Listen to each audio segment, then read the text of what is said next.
नमस्कार दोस्तों, infinite Shiva channel में एक बार फिर से आप सबका स्वागत है। उम्मीद करता हूँ कि आप सबकी साधना बहुत अच्छे से चल रही होगी।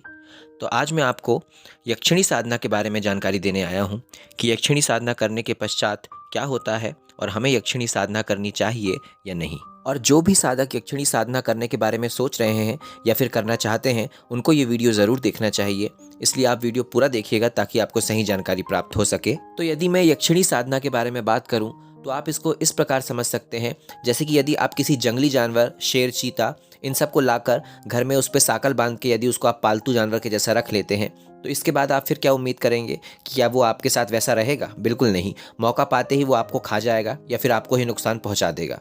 तो ये यक्षिणी साधना भी ऐसी ही है, क्योंकि जो यक्षिणियाँ होती हैं ये स्वयं भी किसी को सिद्ध नहीं होना चाहती हैं, ये खुद किसी के कंट्रोल में रहना नहीं चाहती हैं। इसलिए यदि आप इसको सिद्ध करते हैं तो ये ऐसा ही है किसी जंगली जानवर को ज़बरदस्ती अपने कंट्रोल में रखना, जो एक दिन आपको खुद ही नुकसान पहुंचा देगा। और इसकी सबसे भयानक बात यह है कि यदि आपने इस साधना को एक बार स्टार्ट कर दिया तो आप ये नहीं सोच सकते कि आपको यदि सिद्ध नहीं हो रही तो आप इसको बीच में ही छोड़ देंगे या फिर आप किसी भी तरीके से आधा करने के पश्चात इसको छोड़ देंगे। ऐसा बिल्कुल भी नहीं होता। और इसीलिए यक्षिणी साधना करने वाले साधकों के बारे में हमेशा यही बात कही जाती है कि उन साधकों की स्थिति चिड़िया के घोंसले में रखे हुए उस अंडे के समान हो जाती है जो कि नीचे गिर रहे होते हैं। तो वो जो अंडा होता है, आप ये समझिए, वो अगर ऊंचाई से नीचे गिर रहा है तो अभी वो बीच में स्थिति में अटका हुआ है। तो यदि वो नीचे गिरेगा वो तब भी फूटेगा, और उस वक्त यदि उसको कोई हाथ लगा के बचाएगा वो तब भी फूटेगा। तो कुल मिलाकर ये साधक की स्थिति भी वैसी हो जाती है कि वो बीच में फंस चुका है। वो ना तो नीचे गिर सकेगा, ना ही उसको कोई बचा पाएगा, और दोनों ही हालत में उसका विनाश होना संभव है। क्योंकि एक बार यदि आपने इसकी साधना स्टार्ट कर दी तो फिर आप पीछे मुड़ के नहीं देख सकते हैं। फिर आपको आगे ही जाना होगा, और आगे जाने पर भी आपका विनाश ही होगा, और पीछे तो आप वैसे भी नहीं आ सकते। तो इसलिए सोच समझ कर इस साधना को करने की कोशिश कीजिएगा। ऐसा नहीं कि यूट्यूब से देख लिया, किसी की बातें सुन ली, या किसी ने भी बता दिया कि हाँ इस साधना को कर लो तो आप करने बैठ गए। और इसी वजह से यदि आपको कोई भी कभी भी इस साधना को करने के लिए बोलता है तो कभी उसकी बातों में नहीं आइएगा, क्योंकि ऐसी साधना कोई भी नहीं करवा सकता। ये केवल वही करवा सकता है जिसने खुद यक्षिणी सिद्ध करके रखी हो। तो यदि आपके जीवन में कोई ऐसा गुरु है जिसने खुद यक्षिणी सिद्ध करके रखा हो तो ही आप इस साधना को उसके साथ कीजिएगा। वैसे जो एक सच्चा गुरु होता है वो कभी इस प्रकार की साधना करने को आपको नहीं बोलेगा। तो इसलिए बिना किसी गुरु के सानिध्य के कभी किसी की बातों में आकर इस साधना को करने की कोशिश मत कीजिएगा, क्योंकि एक साधारण मनुष्य के लिए इस साधना को करना संभव है ही नहीं।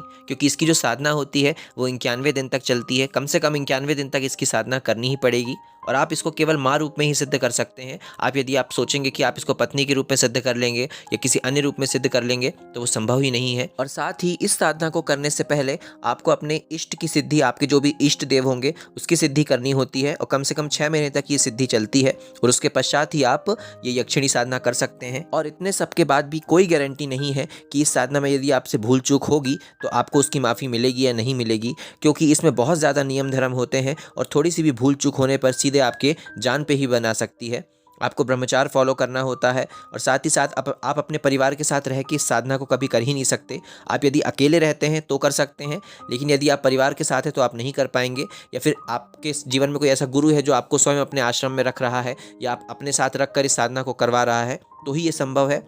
वैसे तो 99% चांस होते हैं कि आप इस साधना में असफल ही होंगे। केवल वो 1% चांस सिर्फ उस गुरु के ऊपर होता है जो आपको ये करवा रहा होता है, उस पर ही डिपेंड करता है कि आप इस साधना में सिद्ध हो सकते हैं। बाकी 99.99% चांस यही होते हैं कि ये साधना आपकी असफल हो जाएगी। और साधना स्टार्ट करने के पश्चात आपको सिद्धि हो या ना हो, लेकिन यदि आपकी साधना अधूरी छूट गई है तो आपकी यक्षिणी बिगड़ जाएगी, और यक्षिणी बिगड़ने के पश्चात जो होता है उसकी आप कल्पना भी नहीं कर सकते।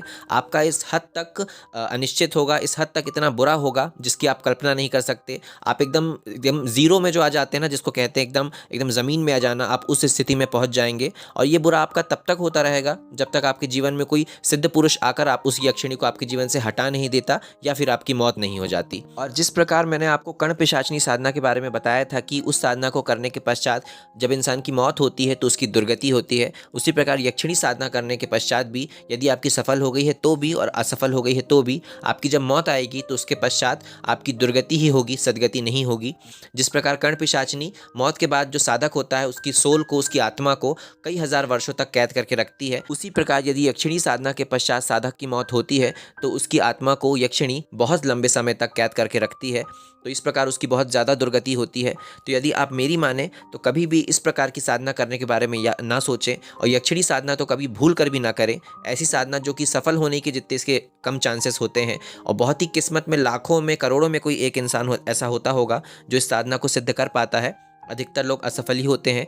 इसलिए किसी की भी बातें सुनकर या किसी की भी बातों में आकर कभी भी ऐसी साधना करने के बारे में ना सोचें। तो यदि हमारे द्वारा दी गई ये जानकारी आपको अच्छी लगी हो तो हमारे वीडियो को लाइक और चैनल को सब्सक्राइब ज़रूर करें। नमः शिवाय।